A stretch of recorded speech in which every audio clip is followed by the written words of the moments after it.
મુંબઈ ખાતે યોજાયેલ મહારાજા film festival international એવોર્ડ્સમાં દાહોદના વિકાસ વર્મા નિમિત્ત ગુજરાતી શોર્ટ ફિલ્મ માવતરને 6 એવોર્ડ મળ્યા।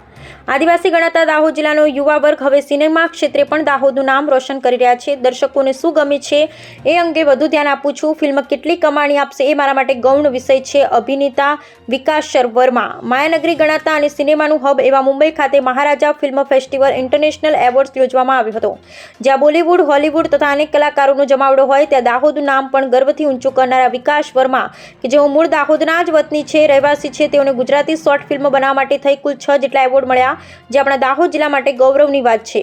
તારીખ 29મી માર્ચના રોજ મુંબઈમાં લતા મંગેશકર ઓડિટોરિયમમાં ઇન્ટરનેશનલ મહારાજા ફિલ્મ ફેસ્ટિવલ અંતર્ગત સિઝન 2ના અનેક કલાકારો જેમ કે Bollywood, Hollywood, south Indian film industry, Armenia, Australia, Africa, Tamil, Telugu, Malayalam, કેરાલી અને રાજસ્થાની, મરાઠી, બંગાળી, હરિયાણવી, ઓરિસ્સા તથા ગુજરાતના કલાકારો તથા ટેકનિશિયન્સ, ડાયરેક્ટર્સ, પ્રોડ્યુસર એક સાથે એક મંચ પર મહારાજા ફિલ્મ ફેસ્ટિવલની જોવા મળ્યા। બ્યુરો રિપોર્ટ, માજુભાઈ બારિયા, દાહોદ જિલ્લો।